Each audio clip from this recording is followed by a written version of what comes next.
Hey guys, welcome to my channel.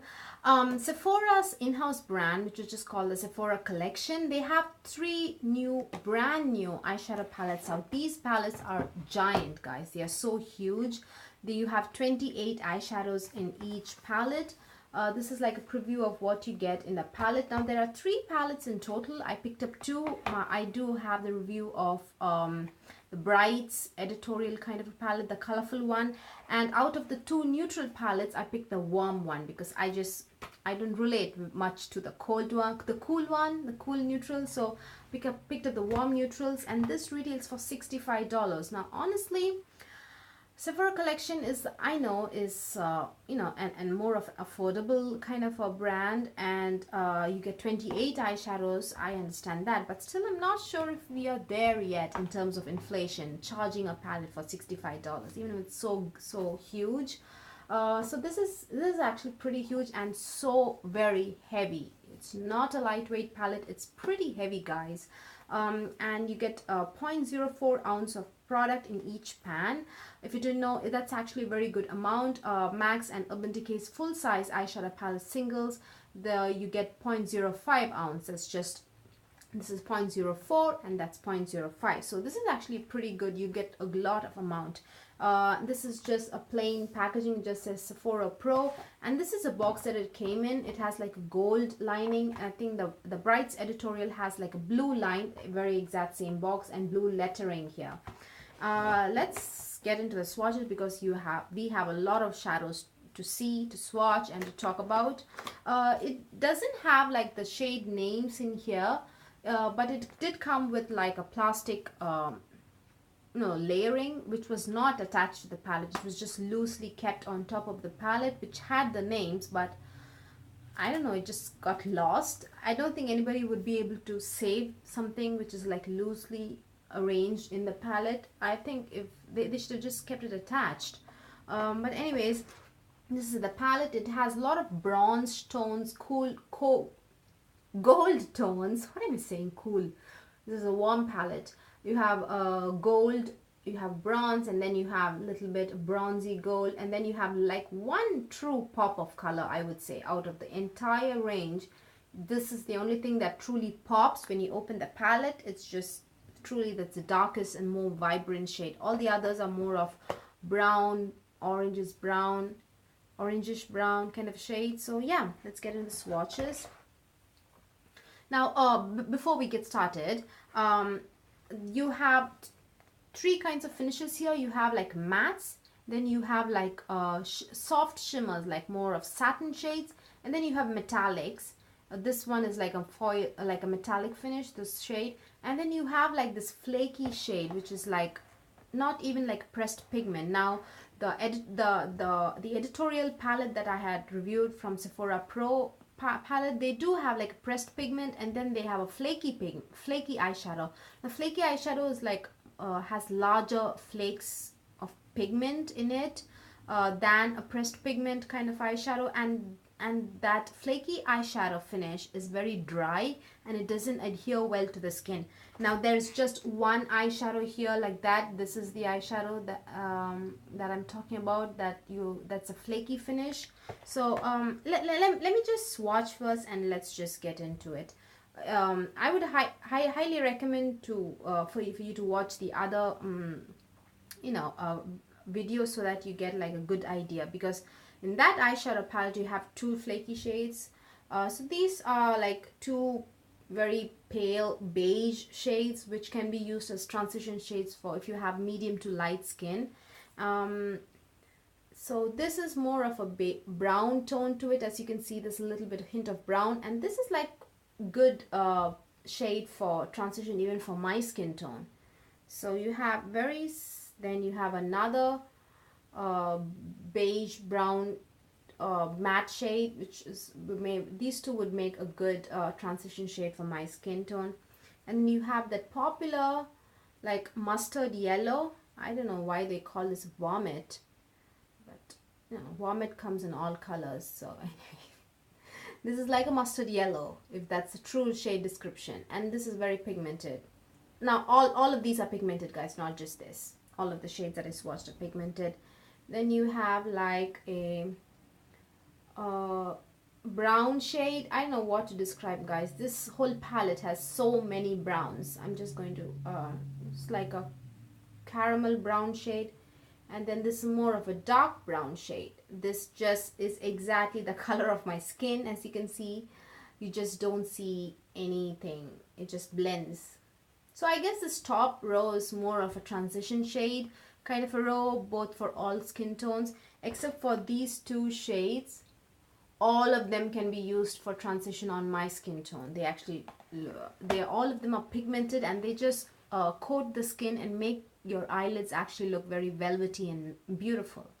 The second row is, you have first your first like shimmer shade, which is more of like a soft shimmer, like a satin shade, which is a very very pale gold shade.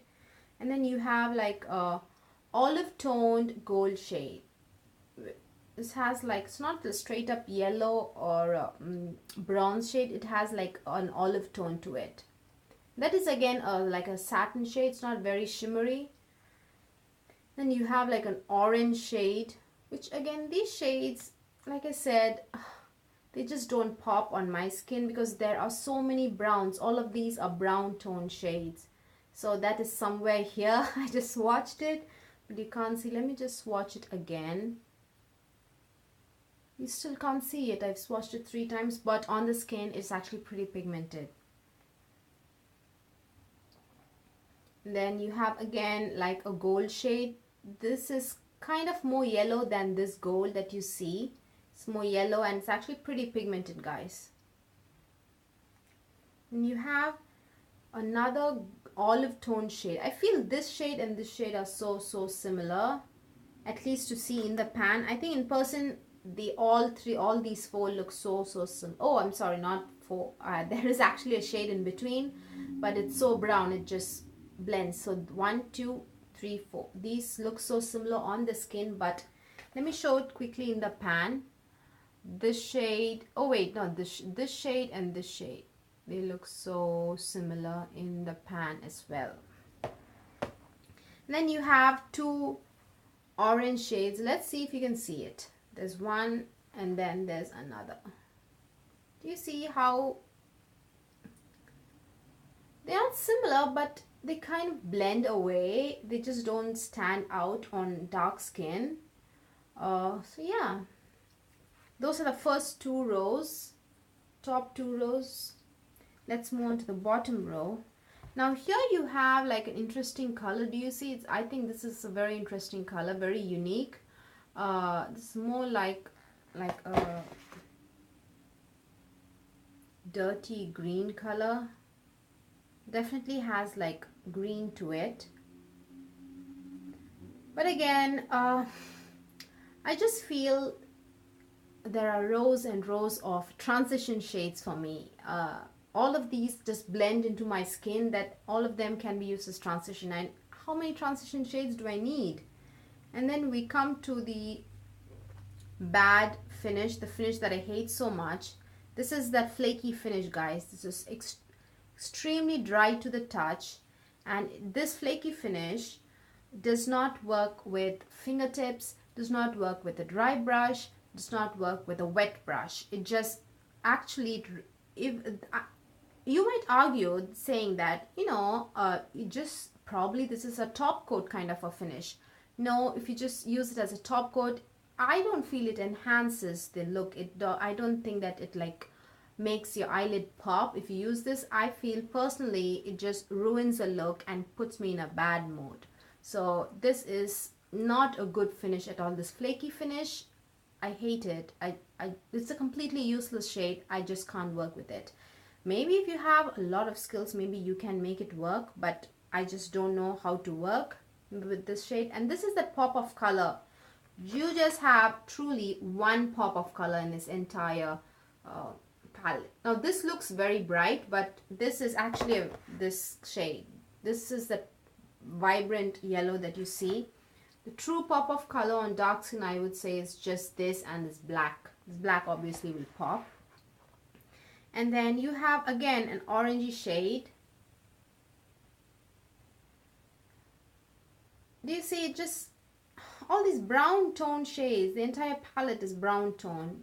I mean, I know these are called warm, but you could have incorporated more of reds, more of even more vibrant oranges. Then you have like a deeper shade, which is like a deep brown. Now we are going on to the more deeper shades. So far, all we've seen is transition shade. 3 rows of transition shades for my dark skin. So we've just come into the outer corner shade to create some depth. And then there is a very beautiful mauve shade. As you can see, it's here. You just can't make it out. But on the lids, all of them are actually pigmented. They work well. But they all look the so same, guys. And then we are moving on to the final row. I just swatched the shade, but you can't see what it is because it's so brown. So that is this shade. This is a mauve shade, and that one deep shade that I swatched, which was kind of which can be used on dark skin to create a little bit depth, was this shade. So out of these 3 rows, the 1, 2, 3, out of these 3 rows you have just one shade eyeshadow which would create some depth on dark skin. That is this shade. All of the other shades are just transition shades. My question is, do we need so many transition shades? This is just like a problem if you have dark skin, but if you have, I think, medium skin, they all would look so different on your skin tone. So you probably like, this wouldn't present a problem. And this is like a brown, orangish brown shade, orangish brown, which you don't see obviously because it just blends. This is another transition shade. And then again you have another orangish brown. I'm sorry, I need to get rid of this previous swatch.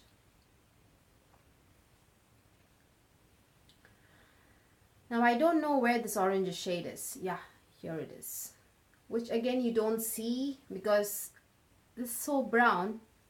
And then you have again like a soft shimmer, which is like a bronze shade. And then you have again, you have one more deep shade. Now this last 3 shades in the palette are actually dark shades. So I'm going to say you have 4 shades to create a little bit of depth. These 3 shades, 1, 2, 3, and then this shade. So these are, you have only out of this 28 shades, if you have dark skin, 1, 2, 3, 4, you have only 4 shades to create a little bit of depth. All of the other shades are all just transition shades. You wouldn't be able to see 28 shades in this swatch. Tell me if you can see 28 shades. No, you can't, because they are all so similar to my skin tone that I'm really questioning. I spent $65 on so many transition shades. Why? I don't need so many transition shades. So honestly, I'm not very happy with this palette. As you can see, I've been complaining all the way. But let's talk about quality and talk about this palette in a very unbiased way. The quality is beautiful. Very crazy pigmented shades. They blend beautifully. They just blend so quickly, and they create they make your skin, your eyelids look like chocolate velvet. That's how beautiful they look on the eyelids. But unfortunately, most of the shades look exactly the same on my skin tone, and they all look like a transition. I just have 4 eyeshadows which create a depth, and all of them are like very brown toned eyeshadows, so I don't think they would be so different on my skin. So anyone actually they could have just clubbed these 2 shadows into one, and I feel they could have incorporated so many beautiful red tone shades, more deep, more vibrant shades, but all of them are so brown toned. And I think the reason they all blended so much into my skin tone, even the orange looking shades in the palette don't look orange because they have more brown and less orange. They could have just added more vibrant shades, guys. This is just like a very brown eyeshadow palette, and I don't know, they're so repetitive on my skin tone and just so redundant, but the quality is amazing, guys. Beautiful quality, impeccable. The only miss is this this eyeshadow, which is this flaky finish, which I don't think anybody will benefit from. The shade, besides the shade, entire palette is beautiful and just amazing. So if you really truly love the shades and will or just use only these shades, I'd say pick up it just because the quality is there, definitely, but just a shade selection, I'm not very happy with the warm eyeshadow palette. So yeah, that's my review, guys. If you're interested, I did do a long review on the bright editorial palette, the colorful shade of the Sephora Pro eyeshadow palette. Check that video out. I would link to the video in the description bar below, so you can check it out. I really, for just spoiler alert, I love that eyeshadow palette. In that eyeshadow palette, every color is so different and vibrant, and they pop. Definitely the quality is there in both the eyeshadow palettes that I picked up, both the warm neutral and the colorful ones, but the shade selection in this just does not work on my skin tone. The only problem is I just have out of the 28, I have 4 deep shades. Wait, did I swatch the black? Yes. 28, and the rest, all of the other shades that you see are just blending into my skin, and they just are transition shades. $65 for so many transition shade, and the metallic shades are 1, 2, 3, 4, right? I have 4 gold, which looks, I know there are like hints of like green to it, but on skin they all look gold, guys. Do you see? This is how they look in person as well. They all look gold. And then here you have like one pop of color, which is this red, and this flaky shade is just useless. And besides that, I just don't see any beautiful, like a variety of shimmers as well. So I just feel this palette is very redundant, at least on dark skin. Maybe they might look very different on lighter skin tone or medium skin tone, but I'm not sure. But on dark skin, I don't recommend this palette. If you are someone who just lives for shades like this, just go out and get some singles. That's it. Problem solved. You can just spend how much ever money you want. Just, I don't know, spend like $11 on each singles, and just buy some single eyeshadows that you really like, and just keep on using it. Just head on to Makeup Forever counter, and you can just buy singles. You know, one orangish red, one orange shade, and one reddish orange, and just one transition shade, and you're good to go, and deep brown, and that's it. You have this palette. So yeah, and you have so many gold shades. Is it really hard to find gold shades like this? I think not. And definitely this is a beautiful shade, and it's also vibrant, but you can definitely find shades like this. You do not, I don't think you need to spend $65 on a palette. But yeah, that's just my view and my opinion and my perception on this palette on my skin tone. If you're really interested and curious about this palette, my serious, sincere suggestion is buy it and try it for yourself and decide, because this is an expensive palette, and definitely the quality is there. It's just a matter of personal preference. So yeah, that's it, guys. Where else? What else? I think I've covered everything. $65, and this is limited edition, new and exclusive to Sephora's. Being a Sephora in-house brand, you can only find this at Sephora. So yeah, that's it. Please give this video a thumbs up if you liked watching it, and thank you so much for watching it as well, and please subscribe. Bye.